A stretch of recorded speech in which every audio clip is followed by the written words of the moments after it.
Yeah, but between Bat and Wind Ranger, it does feel like Infinity really are gearing up to try and make that Monkey King significantly less dangerous as we move forward. So your King of Kings, you do need to sort of take that into consideration a little bit. If you are looking for that Monkey King in a core position, it may not be as easy a time as you were expecting. But as you said, ET, they can kick that can down the road here, just take an offlaner and try and keep their opponents guessing into that very final phase. But in terms of offlane choices for them, some of the more obvious selections already gone. Obviously, Infinity took the Mars for themselves. The Tidehunter was banned out. The Timbersaw is being taken away as well. So we did see Sexy Fat put on the Beastmaster in Game 1. Could try for that again here if they're looking for maybe that same sort of degree of lane pushing and map control that they had in the previous game.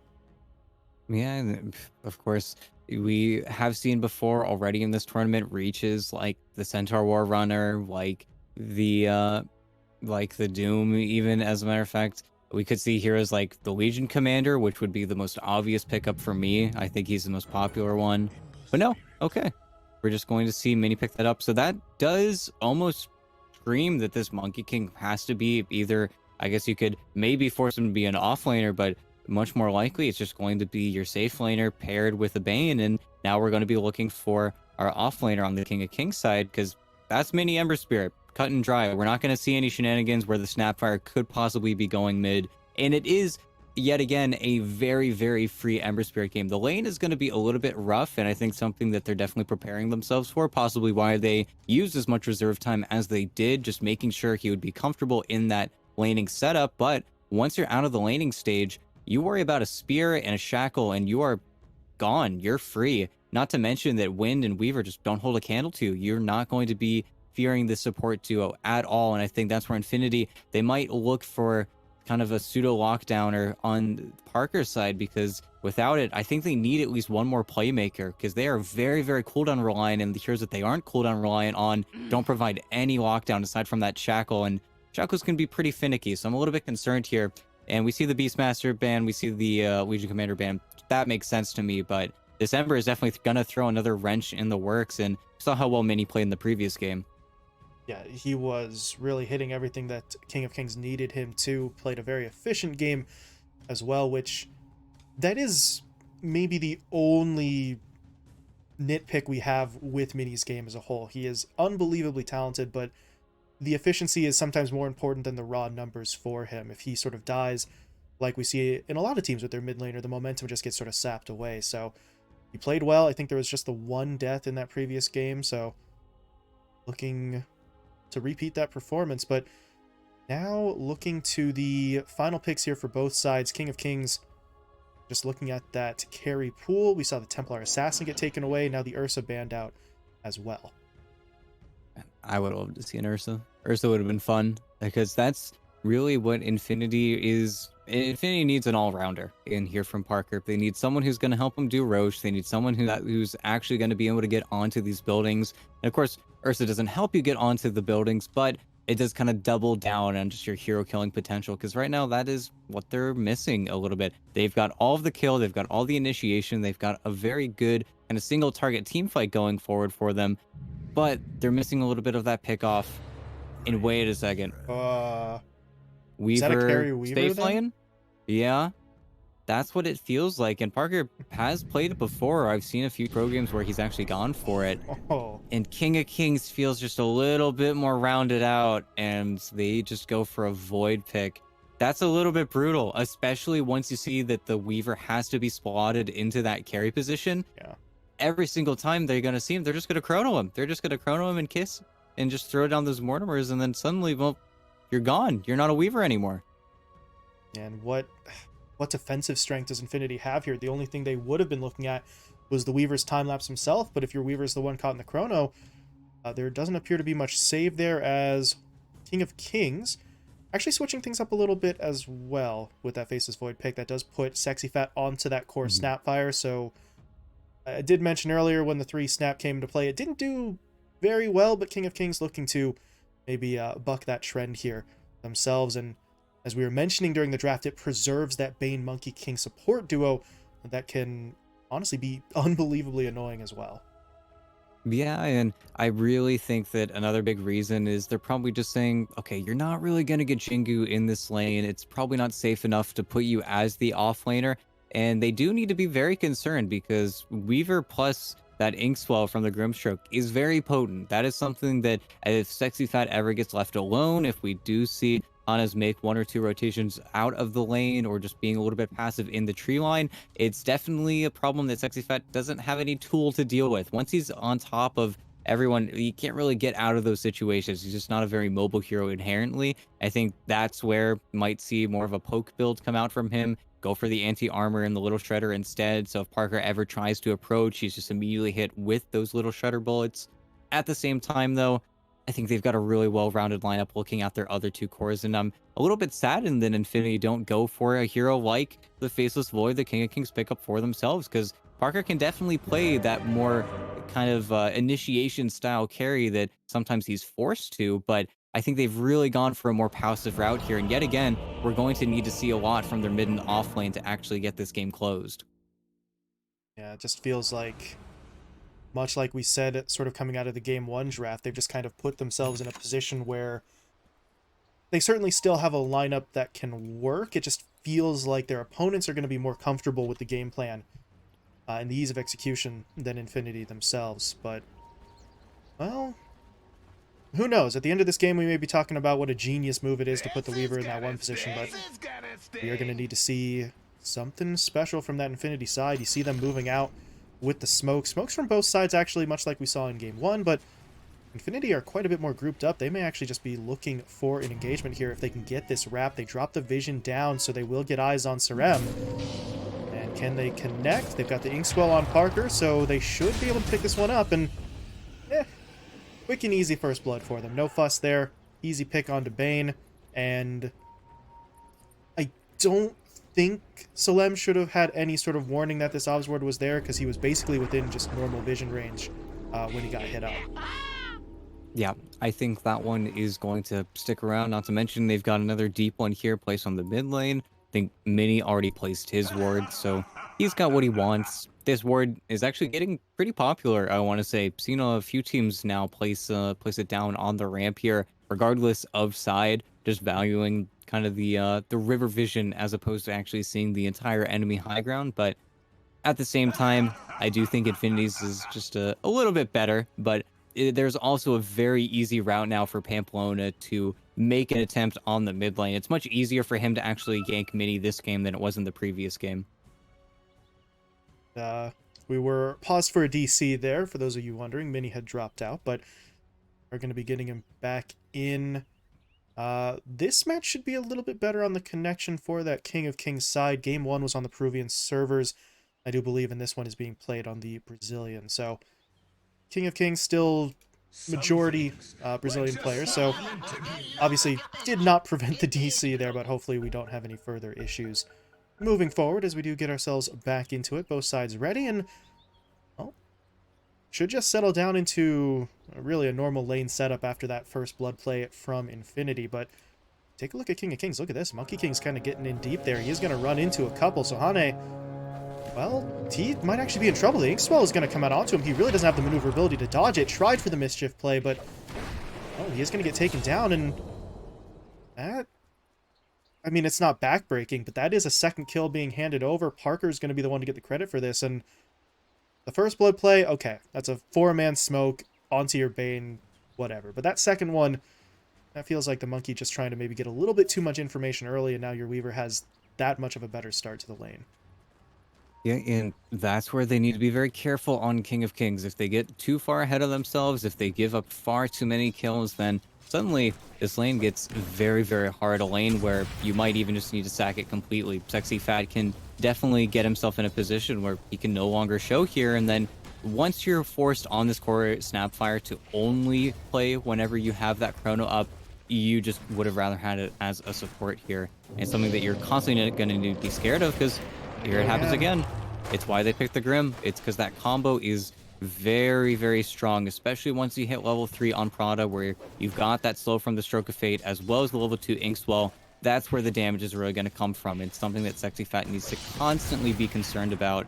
Nice sentry, though, placed, so Parker will eat some damage, but they did reveal, there was a part of me thinking maybe they would hold until Hane had something like the Boundless Strike to try and just catch him out in a trap, but the right click there allows Prada to get in for the D ward, but yeah, they traded out some damage. They'll burn through some of this early region, but Parker came prepared. He had 2 full stacks of tangos as Hane, well, he's on the complete opposite side of the map as he was in game 1, but he continues to hunt down the couriers. Another pair of courier snipes there, and we've just seen so many times those couriers getting picked off. As speaking of picking off, Parker and Prada, they're going for it onto Sexy Fat.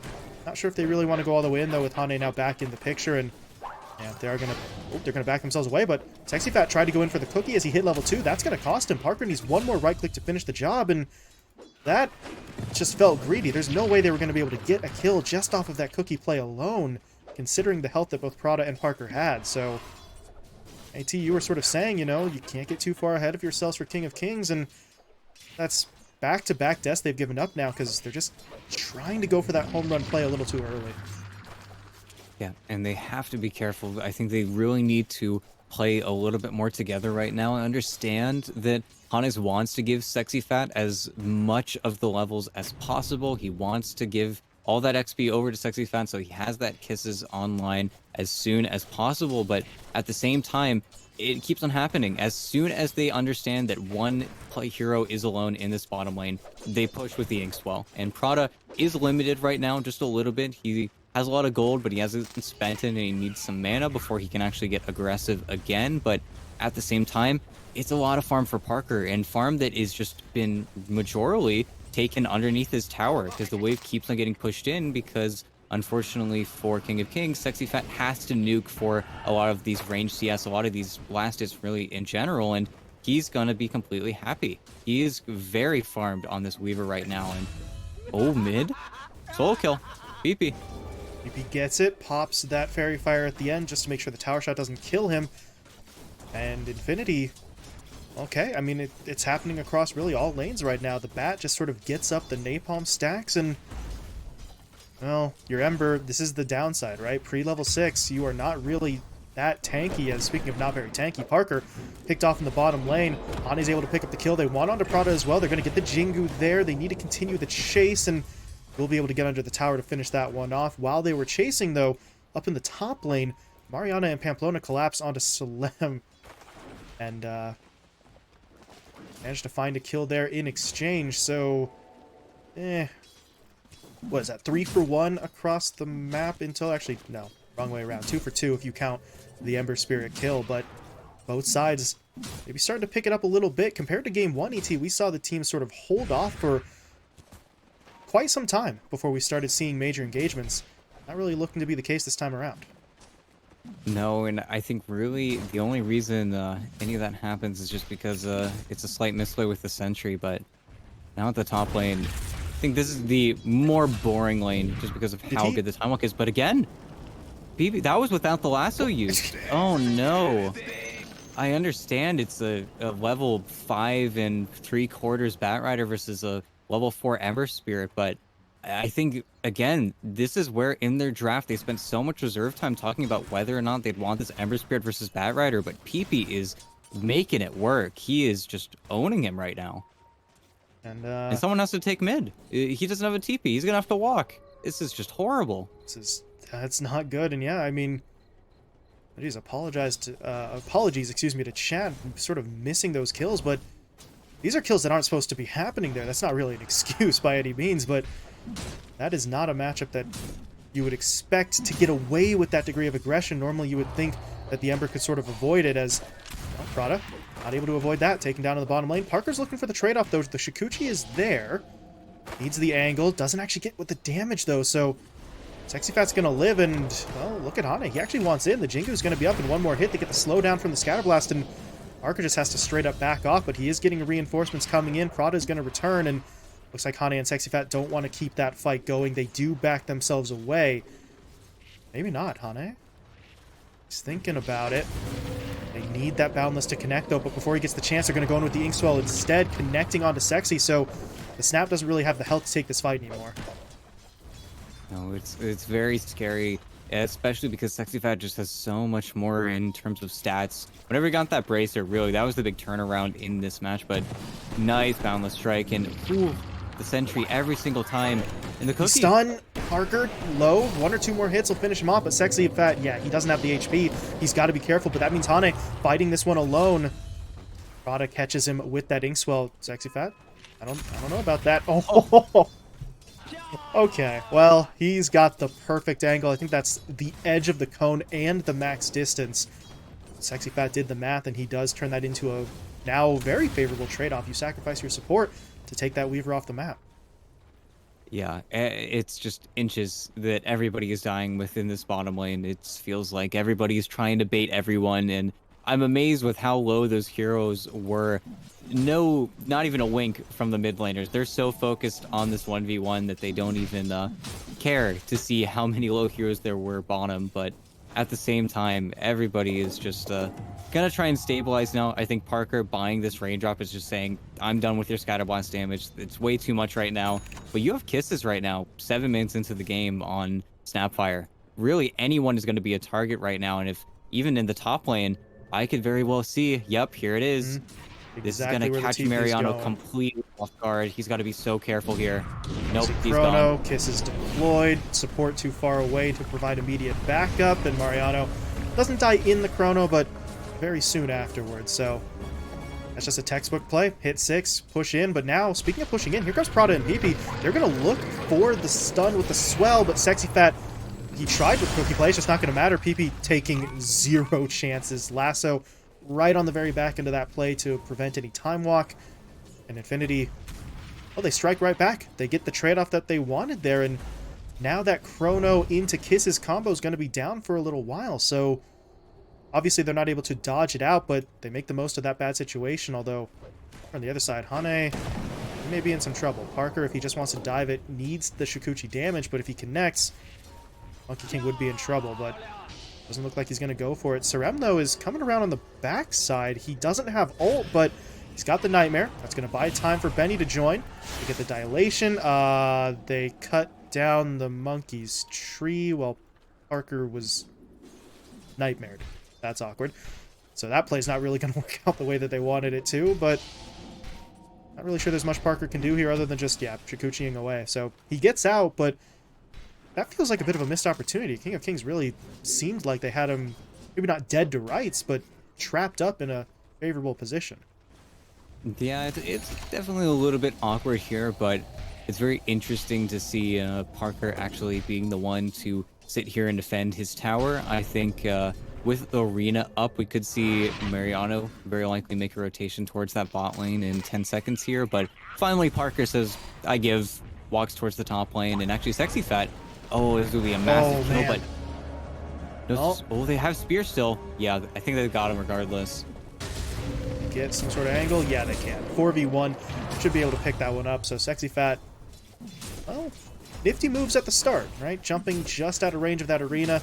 At the end of the day, though, it is still going to be a kill going Infinity's way into a little bit of an opportunity to push this tier 1, especially with Parker here to help this one out. They don't exactly have the most armor reduction, but Orb of Corrosion is going to help out. They need to wait out this glyph first, but that is going to be a nice bit of damage, and I don't really see King of Kings sending anyone up here just yet. Maybe a TP could come through, but no one in an immediate defensive position. As Sarem, just grab it. He's going to have to die for it, but keep it out of your opponent's hands, and maybe if that cookie could have pushed him up the cliff, it would have worked out. But Sarem will fall.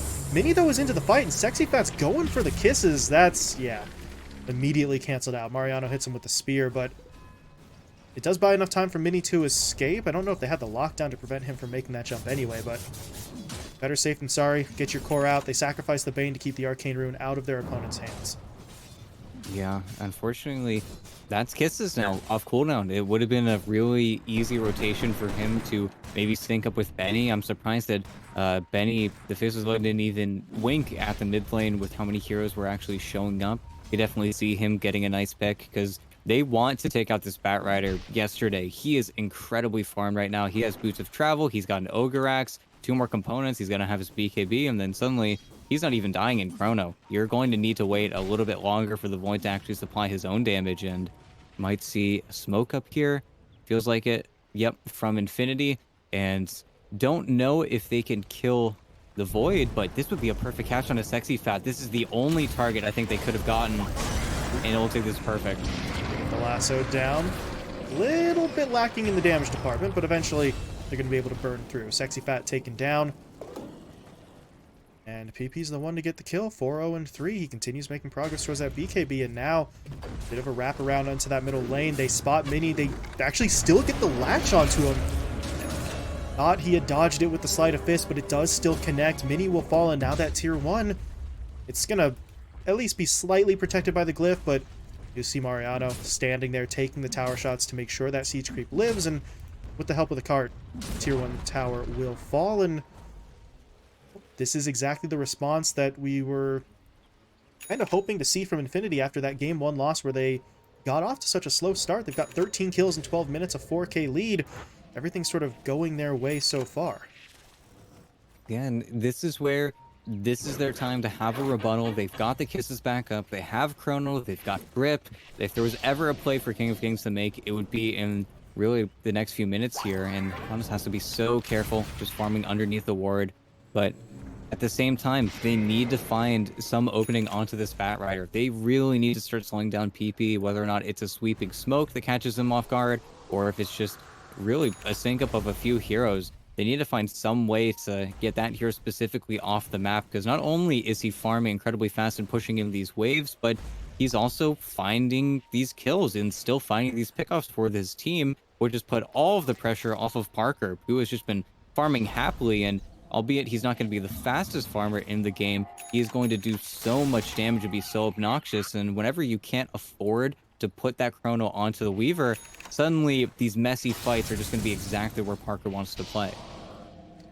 Good news, at least for King of Kings, is the fact that the Faceless Void picks up the Maelstrom pretty much at the same time that Parker did. So in terms of item progression, they're not that far separated, and that may be some of the damage that you mentioned them potentially needing moving forward with the Chrono. So still at least somewhat on track, but you look at Benny's net worth in comparison to those other cores, he may not be doing poorly, but he is still playing from behind, and they have to be careful.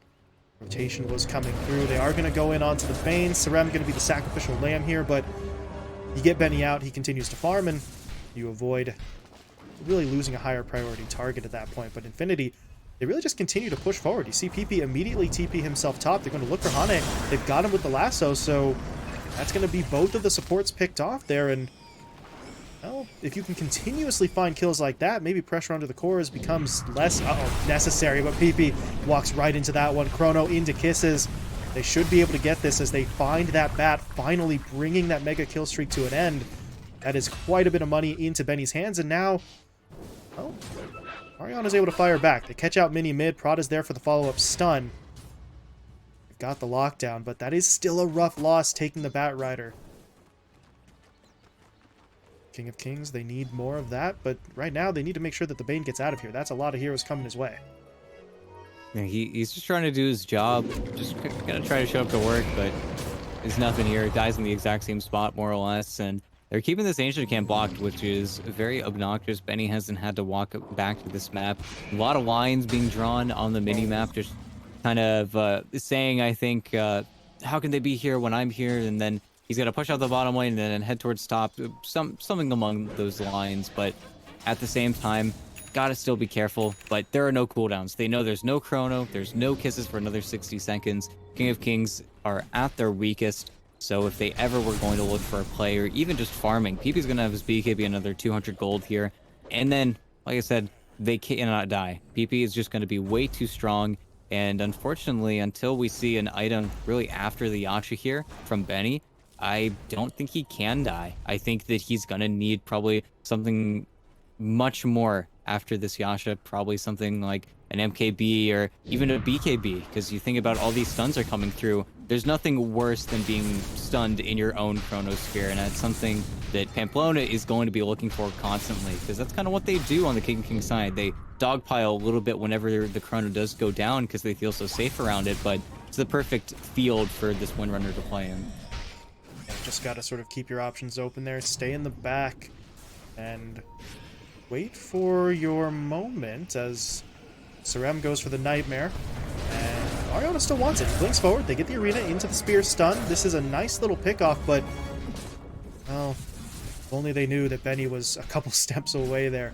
Might have been able to get a bigger target without the Chronosphere, but still a pickoff, still an opportunity to push into that north side jungle, get some vision down, take away these farming opportunities, and try and increase that sort of gap between the likes of Parker and Benny here, because, well, it's still a couple hundred net worth advantage between the Weaver and the Faceless Void, and now we... Excuse me. Ooh. Now we see what the move is going to be, because the Chronosphere is coming back up. And PP, he's got to be so careful here. He needs to be very cautious in this position. His backup is coming. Yeah. On Surim. And they're in there. The Bane's going to be taken down, but the Chrono was deployed, so they're going to trade this one out. PP falls. And, oh, Jackal connects onto 2. Parker now TP's in. They're going to look to dish out some serious damage. They got the Soulbind down as well into the double silence. And Mini, he's not going to be able to jump out. They take him down. Sexy Fat gets clipped now by the spear. And they just get a little bit too split up there. Hane was in the trees, didn't want to go in. And Benny, he took the opportunity to just TP out. So it's a nice play initially onto the Bat Rider, but the reinforcements, they may not have been able to save the Bat, but they make a more than worthwhile trade there. Yeah, originally they get what they want. They got really the kill onto the Bat Rider. Even though he did pop his BKB, just got a little bit too low before the initial engagement actually broke out. But at the same time, you're gonna need to look for more with these Chronos going forward. I don't think we can get away with just the 1 or 2 man Chronos anymore. It's gonna need to be Benny hitting the Weaver or hitting the Mars before the initiation comes through. Because unfortunately, especially for the Bane, for Surim, he just doesn't get to play Dota right now. He's 0-8-0, hasn't used a grip yet in this game. Might be 0-9-0. Nice. What a nightmare, actually. But immediately taken out, and just more feed for Mariano, who has just honestly gotten all of his net worth off of this Bane, and he is in 3rd place right now ahead of the Void for that pretty much explicit reason. 8, 1, and 6 for Mariano on this Mars right now. Just, as you said, kind of feasting at that Bane's expense. So if you're King of Kings right now, the strategy really can't afford to change. You still have to try and play around these big ultimates. It is potentially a downside of this lineup. You would have thought, based on the draft, it was a weakness that could maybe be made up for with Mini making some aggressive plays himself, but that just hasn't been the case. You look at this Ember Spirit, 0, 5, and 1. The item progression is not there really at all. So that would have been your sort of pace setter for King of Kings while you waited out these cooldowns, and it just isn't an option right now. Well, they're going to go into the pit now. It feels definitely a little bit early for Infinity to be going for it, just because it's not going to die the fastest, especially if the bug goes down here, but at the same time, it is going to go down, and it's just going to be another advantage they have to play around. And yet again, whenever you talk about Faceless Void in Dota game, as soon as you get Aegis on one of your cores, the game changes. Now Parker, who I can only imagine is going to take this, does not need to fear death. He's going to be able to play in between these tier 2 towers even more confidently than before, and the target swaps. Now it has to be a Chrono onto Mariano, it has to be a Chrono onto PP, and whether or not that's enough for them to actually win a team fight really isn't for me to decide at this point, because is it going to be enough? Because in the past, I don't think Benny has really been satisfied with just the 1 or 2 mans. I think you got to get a few more supports in here. Even getting both the supports would be a better Chrono than I think taking out Mariano. And I don't even know if they can take out Mariano. He is incredibly tanky. And oh, Surim again in another Coliseum. Just getting bullied over and over. Mariano says, "Give me your lunch money."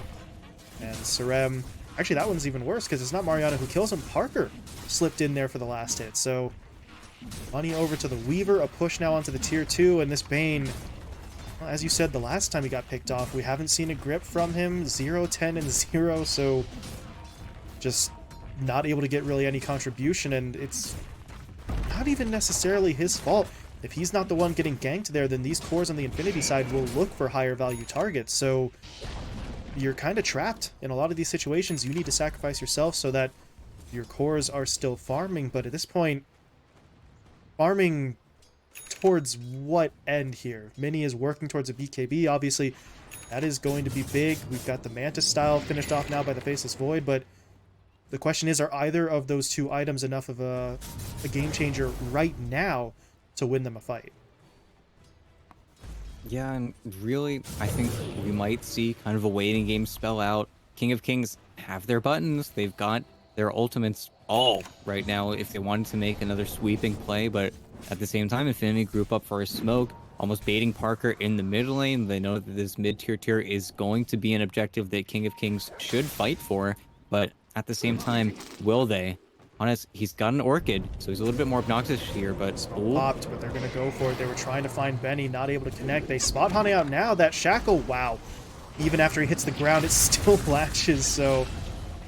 Well, unfortunately for the Monkey King, he does go down, but that little bit of vision he was able to get in that tree, it allowed Benny to clear out well before the Blinks would have put Infinity into range. So once again, you see King of Kings just sort of playing that delaying game, sacrificing supports for time, and...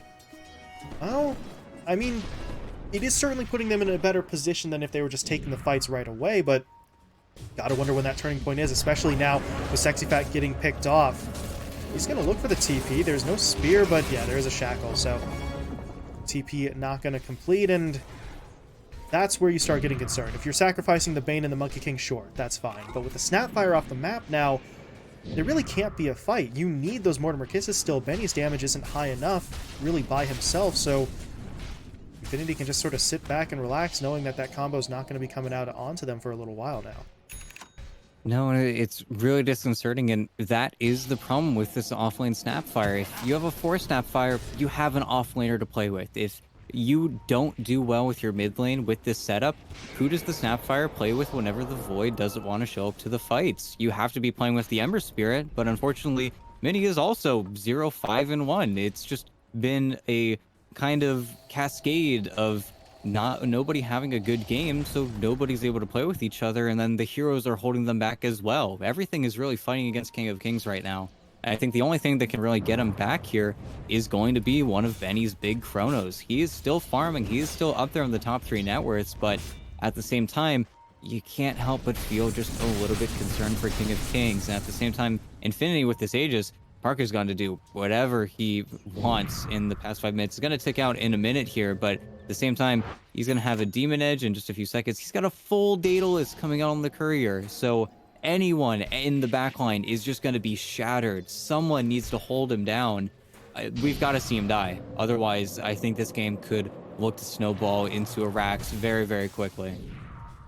That is still to say, you know, our analysis is getting ever so slightly doom and gloom on the King of Kings front, which you're down 10k. That's going to happen, but they are still one big team fight away. If they can get that chrono, if the Mortimer Kisses are in there, if they've got the follow-up damage, then they could very convincingly win that fight and start shifting this momentum, but as of right now, that is the only way that they turn this around. They need the perfect chrono, they need all the follow-up in the world, they need Serem to, I don't know, maybe live long enough to use a Fiend's Grip? That would be nice, but the point is everything kind of has to go their way. If it does, then we're talking about a whole different game, but it's a pretty big if, and it's really the only scenario that plays out in King of Kings' favor right now. Yeah, man, this is their timing. They know that Aegis is gone. They know that Parker is still killable, and that is the one mistake that Parker has made. In going for this Daedalus, he has given them an opportunity to murk him in a Chronosphere. He is not very tanky right now. He doesn't have a Scotty. He doesn't have a Satanic. The issue is going to be in those next items here. If they can catch Parker in a mistake, though, and they see him, this would be it. They just jump in. TP got the lasso, though, onto Benny, so the follow-up isn't immediately there. He needs to walk off that damage. Time walk, though, does come through, and we've got multiple fights. There's the fight down bot. There's the one further to the north. That does take Parker down. So even without the chrono, they found the kill. Now they still have the chrono.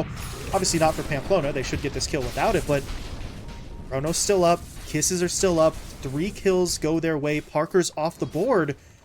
And, well, remember when I said there was only one scenario that played out in King of Kings' favor? Turns out, that was not the case. They win a fight pretty convincingly without those 2 big ults, and now the momentum is kind of shifting. 3k knocked off the deficit already, and a tier 2 going down is going to push that even further.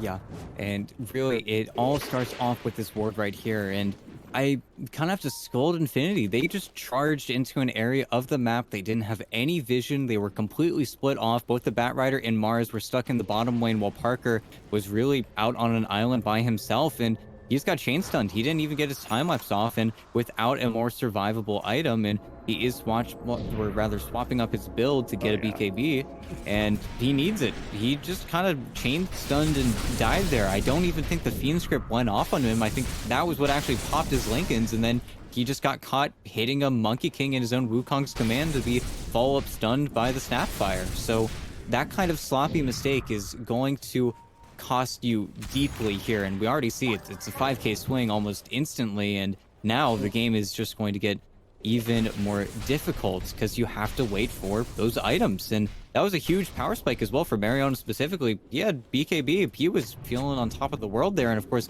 he doesn't go down there along with his Batrider. They're both able to live, but losing these supports is going to be kind of the winning recipe for King of Kings. If they can find that pecking order, suddenly the game looks a lot simpler for them to play.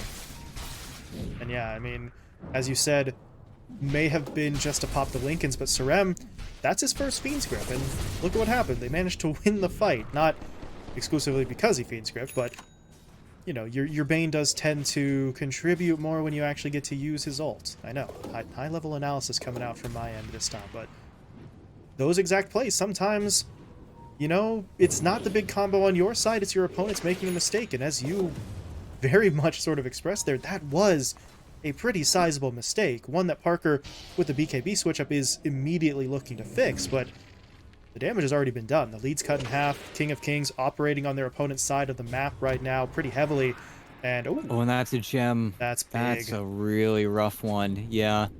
I don't even know if they checked which courier was more important there. Probably did, but that's a very nice pickup, and keeping out of the hands, that's what Batriders do to take away all the map control from your side, is they just start running around with Firefly and a gem, and now that's not part of the game. So PP is gonna struggle, I think, to feel confident finding a jump here. He did just pick up an Aether Lens, so he does have a little bit of a wider jump now to close that gap, but this is a massive smoke, and without having to use that Chronosphere in the previous fight, everything's ready. Everything cools down just a little bit sooner, and they're looking to cut deep into Infinity territory, and they're still playing off this ward here. Infinity's doing a good job of avoiding it right now, but the supports, they're hovering a little bit because Rosh could have respawned. So we'll see. I think Prada might be the cost here. Yeah. Oh. He doesn't go for it immediately. EP, he just canceled the TP actually, so he's not going to be here. They did get a nice soulbind down. Jackal, double silence, it's all coming out, but Mini, look at him go. He's looking for the quick pickoff in the back line. He'll take Prada down first. That means Mariano can't go all the way in for the kill onto Hane. He's got to back off, activate his BKB, and just look to TP out. So PP, I don't know if that was an intentionally canceled TP or not, but the fact that he doesn't get in there broke up everything. They had the soulbind, the double silence. If he could have gone in and gotten off a lasso onto multiple targets, then we are looking at a very different fight. And actually, it's a fight that may still be going. Hane, I don't really know. He can't do it himself, but he's just trying to keep him here long enough. Parker will get the kill, but they get the Nightmare down. They need that Chrono. They've got the root. No. The Chrono will be deployed. Do they have the damage? Oh, yes, they do. Absolutely. They will find that kill. The Fiend's Grip now onto Pamplona, locking him down as well. And Hane is the perfect bait. He does have to die for it, but what he gets in return, more than worth it. And now, well, Parker really wishing he could have gotten that BKB that little bit earlier now, because that's 2 fights in a row where the lack of magic immunity has really cost him. Yeah, and really there he couldn't have done much, just kind of got caught in the trees, and for a second looked pretty horrible there. Hane just dies pretty much in 2 shots. It looks like everybody's going to get cleaned up, but then Benny finds it, and 2 very important kills that happen right around the pit timing, and then immediately smoke broke mid. Oh no. There's nice the double lasso, but look at Mini. He's thinking about it. Benny's coming over as well. They may not have the Chrono, but this is still a fight that they could take. SexyCot's actually going to buy back here as well, looking to rejoin. And Infinity, it was a nice initial push. They get the 2 supports, but if they lose cores in exchange, it is not going to work in their favor. The kiss is now coming in. Mariano just dropping down some sort of arena. Not going to do him much good, but it's keeping them from chasing, giving PP maybe an opportunity to go back in. They're looking for Mini. They are going to be able to get it, but now PP has to get away. SexyCot's coming in. Benny's getting multiple bashes off there. They'll kill off the bat. And every time it looked like that fight was starting to go Infinity's way, the immediate rebuttal comes through. They did force out some buybacks as Mini actually rejoined the engagement there, but even with those buybacks, they win the fight on the King of Kings side. They're the team into the pit. And now Infinity getting Mariano back in with his own buyback, recognizing they need to try and contest Rosh, but they don't have the arena to work with. I'm not really sure they can do this, but okay. PP's buyback coming in as well. Now it's time for King of Kings to try and back away, but Pamplona, he jumped the gun. He went in too early. He's going to get taken down. He'll buy back immediately as well, but now this fight, very awkward. They're staggered on the Infinity side. Mariano goes in looking for something, but he gets trapped up inside the Wukong's command, and this is turning into a disaster. If you're Infinity, it is time to just cut your losses. I don't really know if they can afford to go back in again without their frontliner.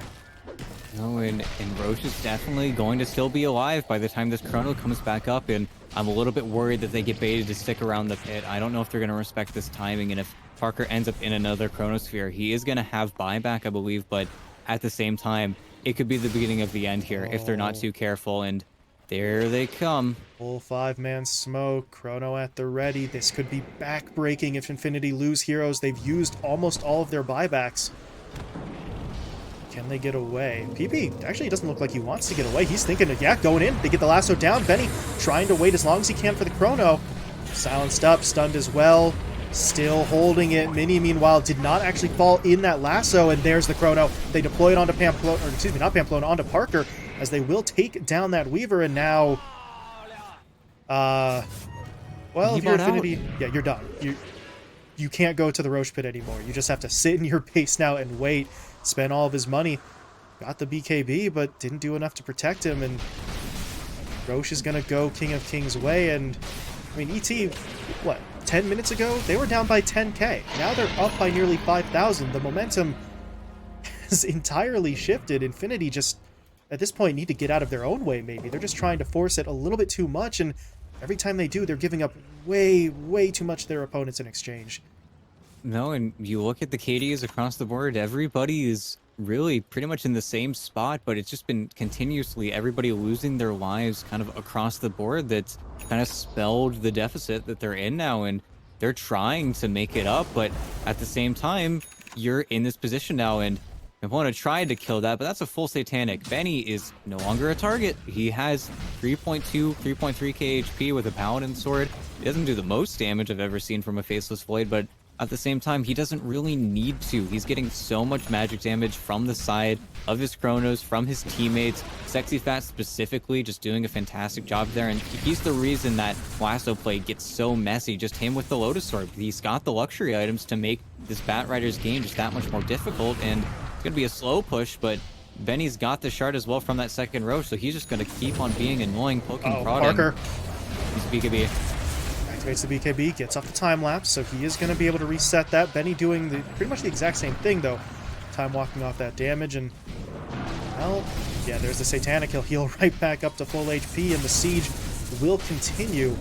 Infinity did bring everybody back, though. They had a couple of heroes outside of the base trying to just go for a little bit of extra farm and split push, but they really do need everyone available for this, because Benny, yeah, he's going to keep doing that.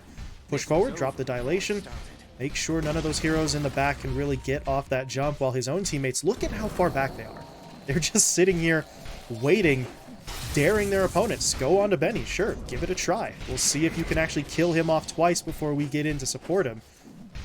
And that's not really a risk that Infinity want to take, but the Chrono's back up, so now these time walks, this isn't just sort of a keep you at bay move. Now this could lead into an actual fight. Infinity have to be aware of that, make sure they don't get caught out. Yeah, and every single time Benny goes forward, he's getting blinks in return. I think Infinity are very jumpy right now. They're very reactive to what their opponents are doing, and unfortunately, it's just working way too well for King of Kings right now. That's without using Chrono, that's without using anything. That's with Mini not even being there, to be honest. He just had a Remnant down, was going to fix the waves that they very rightfully so are trying to get out, and I think they did make a good choice in saying, we can't defend top racks, it's too difficult right now, because Parker needs his buyback. If he gets caught in another Chronosphere, that is the game. That is just game over right there. And it's just a scary position to be in versus the Faceless Void, where you don't have enough net worth. It's plain and simple. You need this farm on the Weaver, and you're going to have to give everything in tow, because there is no more options. You are kind of on Judgment Day right now, and now Benny looking at the next high ground push.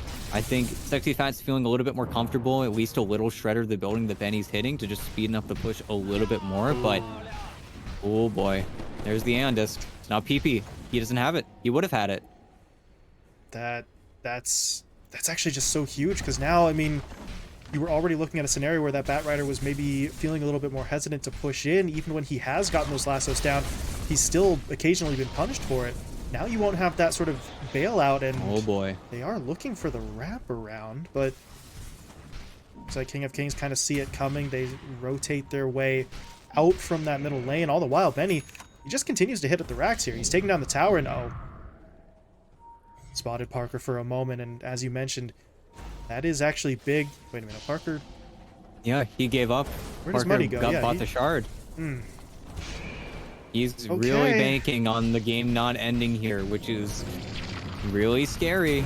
And okay, here we go. Spear onto Benny. This is a big start to the fight if they could take him down. Obviously, the Aegis is going to bring him right back in, but have removed that first life. Let's see now what else they can do if they even really go for a second attempt. There's the lasso. They pulled Benny in. The Lotus comes out, trying to keep him alive long enough to time walk himself out, but he's not going to get it. Benny goes down, and that's it. They've got to back off.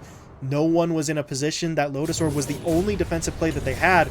Pamplona just trying to keep Mini in position. Mini's getting baited in a little bit. He gets the kill, but now can he get out? Well, still unclear. He's just going to look to get away with the TP. Not going to happen. Spear comes in at the last second. King of Kings just a little overconfident on that one. They just sort of leave Benny hanging out there. First death is fine. He's got the Aegis to bring him back up, but no one came to help him, and now take a look at the death timers. 55 for the Faceless Void, and Mini still going to be on the sidelines for about 100 seconds after that buyback. Well, several minutes ago at this point, but that leaves him down. Cooldown still 50 seconds out, so Infinity, how far do they want to push this? When do they realize even that these buybacks aren't available? Because that could very well affect just how far in they want to try for this. But we'll see. Glyph is going to force them back just that little bit, but they're not backing off at this stage. We're either going to get racks or we're going to force out buybacks is really sort of the mindset for them. The Kiss is well placed, that at least it's going to burn through most of the creep wave.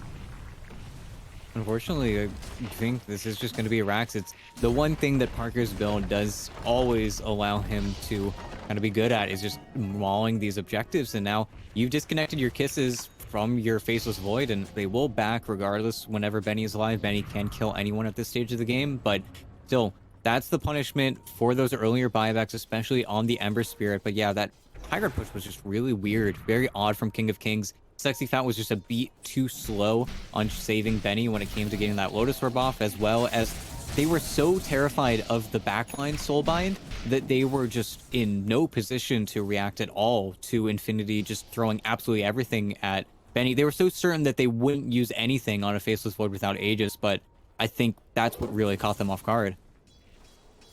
They, well, just kind of thought that they knew the way that their opponents would play it, and every time you do that, you do take a bit of a risk. That time it doesn't work out for them. They're still holding on to a pretty sizable lead here, even with their middle lane taking that heavy hit, but, well, how much do we really give credit to those big leads? Infinity were up 10k, and King of Kings were able to just storm their way back in, so at this point, getting into those later stages, leads like this, couple thousand, not always trustworthy. It's going to come down to the execution more than anything else, and last time around, King of Kings were a little bit slower on the response, but still very dangerous. ET, as you said, you have to show respect to this Faceless Void. Benny can still kill pretty much anybody if he has the opening, so Infinity have bought themselves some time. They've got some breathing room, but they're very much still in danger.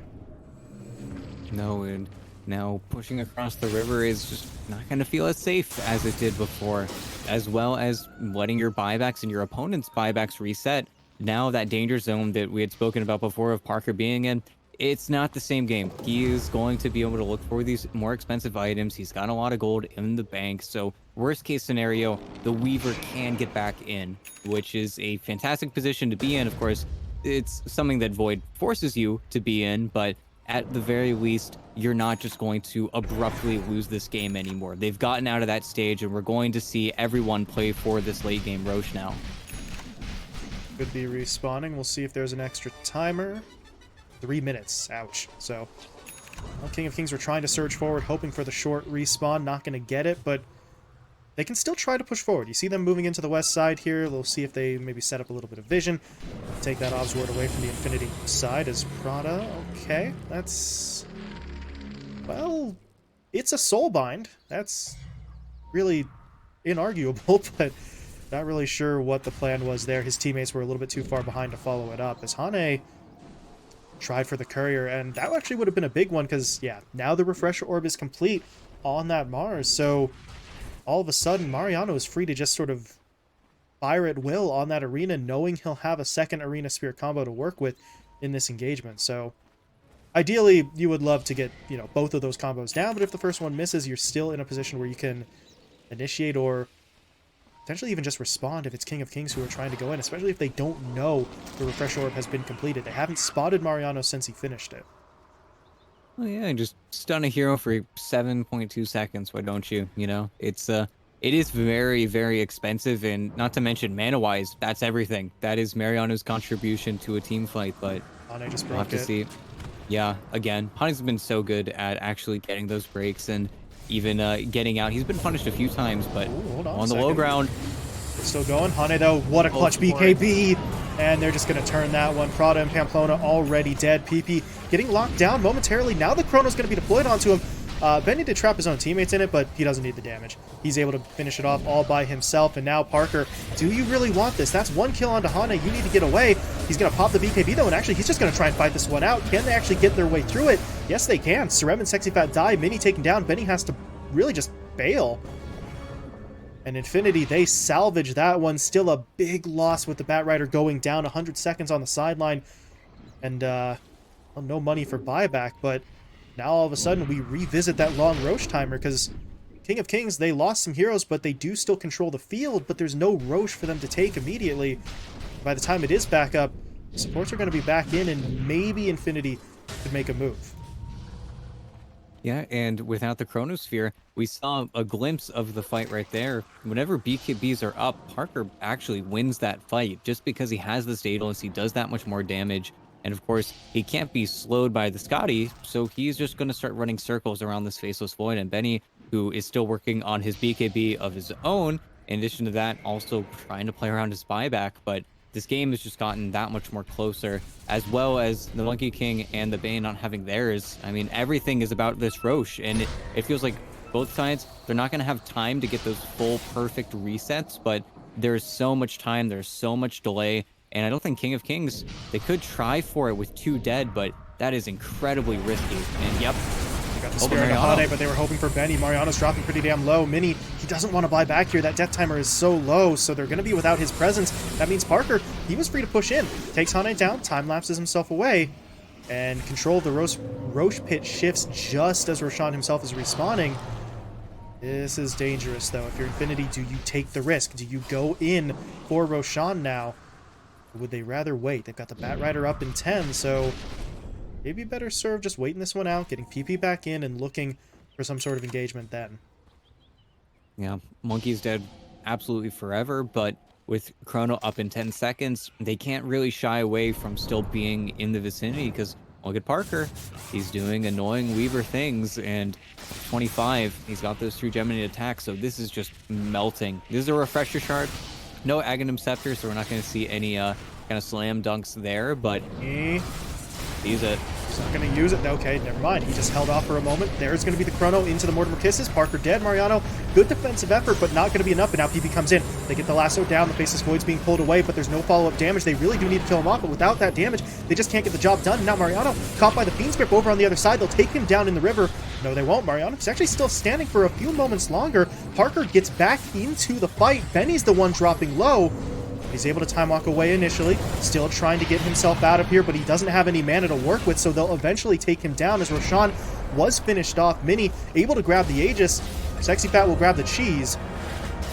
But this fight is really starting to turn now that Parker's back in. King of Kings just have to try and bail out as Mini's going to pop the BKB, look to TP himself home. And he will make it out, but the Aegis was picked up, immediately burned. Sexy Fat didn't use the cheese. He's holding on to that in the Refresher, but one buyback from Parker changes the entire nature of that fight. Infinity goes from getting wiped out or looking like they were going to be wiped out to suddenly a relatively clean sweep through the second half of that engagement. And the main reason we don't see Sexy Fat immediately buy back, we don't see everyone going for that re-initiation is because there's no buy on the Faceless. Benny's gone for another 50 seconds, Oh, and lasso onto Mini. okay. Defensive Nightmare trying to keep him alive, buy time for the jump out, but Mini actually wants the damage. He's going all in. That may not have been the best of ideas. Mini taken down, buying back immediately though, jumping back to his Remnant. He'll finish off Pamplona. They really do need Parker though. He just bought back. They cannot afford to lose him on the Infinity side. And as of right now, they won't. They back off. There was a buyback from Pamplona that, well, in hindsight, really didn't do much, but he thought the fight was going to keep going, maybe anticipating King of Kings chasing outside of the base, but King of Kings going to be disciplined. Without Benny, chasing outside of the base, especially after Mini buys back, is maybe a game-losing maneuver for them. So they'll hold off. They'll try and reset here. They do still have some goodies left over from Roshan. That cheese is in Sexy Fat's hand. There's the shard. It was passed off to the Ember Spirit. So, well, wonder if Mini's actually going to hold that, or if that's just something he's looking to hand off to Benny later as, oh, Hane. BKB active, but it doesn't protect against the lasso. That'll pull him back into the fight. He does have the Aeon Disc, though, so he's buying time. Mini's able to get in. PP's the one sort of getting hit up here, but they need to be able to deal with Parker. They did catch him out with Queen's Grip, but they need the follow-up damage. The Chronosphere is going to be deployed. Sexy Fat in there with the armor reduction, not using those... Well, okay, not using the kisses just yet, but there was that shard. It was passed off to Benny just in time. Second Chrono comes through, and now Infinity, they are running out of gas here. They are losing heroes rapidly. Mariano's going to get rooted in place. PP just trying to blink himself to safety. He'll TP all the way home. But now, what do? There's no buyback on Parker. That is still your primary damage dealer. They get one buyback out from Prada, but... well, will that be enough? You've got PP up. He's got to wait for the lasso again. You will have Mariano with his buyback, but King of Kings really just want to end it here. The only problem is they used both Chronos in that fight, so that is not going to be the sort of trump card for them to work with. They did hold off on using the Mortimer Kisses, but they might be a little bit lighter on lockdown. But at this point, well... you could get greedy, go for the win, or they could just try and maybe close out the Mega Creeps, but there's going to be the lasso going down, connecting onto Mini. Can they finish him off? Not yet. Benny going to push in. BKB active, looking to just hack away at Mariano. He was able to refresh the arena. He'll throw a second one down, but with the Mortimer Kisses coming through for the follow-up damage, the supports can't actually help them out. PP is not going to be able to immediately initiate there outside of that lasso, and they're just going to go straight in for the win. The Ancient is falling. PP, they've got to go now, but they realize, yeah, they can't stop it. The GG is called, and King of Kings... looked like for a moment there they were in danger of throwing it away, but they pull it back, and they will secure the win in this game and in the series. Oh, man, that last team fight. I can't even imagine the Ancient just exploded, but that was just beautiful from Benny with the, like you said, the past refresher shard, just getting that second Chronosphere. They were clearly unaware of the threat of it. I think they weren't expecting that fight to kind of explode the way it did with the lasso landing onto that Monkey King, the Andis getting popped. Even Jupiter Hannes just feeling confident enough to turn around on 100 HP, get the Boundless Strike that leads into the Chronosphere onto Parker. Without that initial stun, Benny doesn't have the setup to actually get that kill and then just continue it on that second Chrono. Not to mention that the second Chrono clipped both Prada and Pamplona, so Benny just absolutely put the team on his back for that team fight. It was just honestly just crazy up until that point. But yeah, like we've been talking about, they were not in a good spot. And looking at the graphs, one probability also had them to just get shut out. But it was those two kills. It was that one rotation towards the bottom lane where they just got ahead of themselves. They threw out their vision advantage. They threw out the idea that they needed to smoke into their opponents to be a little bit careful. And really, it's those big throws and those opportunities that kind of just shut you out of a game. I think if they just took their time a little bit, really assessed where they were going and what they were doing, we wouldn't have seen just that immediate collapse. Because as soon as that happened, everything just started going APU's ways, just started going into the King's favor. And then it's just every Rosh fight, you're playing versus a Faceless Void. It's the inherent advantage where you need so much money and so many resources to actually beat this hero in the late game. Yeah, just the further that game went on, the stronger Infinity were sort of looking. The only problem is, as you mentioned, the later and later we get, the more risk there is to those fights, and you feel stronger, but that also means you need to simultaneously be stronger, but also be more cautious, which sort of flies in the face maybe of your normal instinct when you're Infinity and you feel like the momentum is shifting into your favor. But we see what happens. You throw caution to the wind just one or two times, some minor mistakes. Parker still ends the game 15-7, but you take the Weaver down with no buyback, and that really just spells the end of all of it. So, King of Kings, nerves of steel. I mean, my heart was pounding for those last couple of fights, and ET, we were just watching it.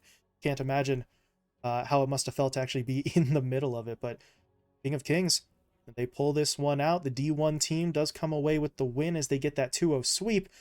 They move themselves into the upper bracket final. They've got a shot at just straight up getting themselves qualified to phase 2 if they can win that next best of 3, or their next best of 3, excuse me. And we're going to find out just who they'll be facing. King of Kings await the winner of our upcoming best of 3. It is going to be Lava taking on Hikori. So we have another series coming your way here. I think we got to get the teams ready to go for that one. But once we've wrangled them into the lobby, we are going to be moving right along. So congratulations to King of Kings, and we are going to be setting up for that second best of 3. So we'll be stepping away for just a little bit. It'll be Lava versus Hikori coming your way in about 15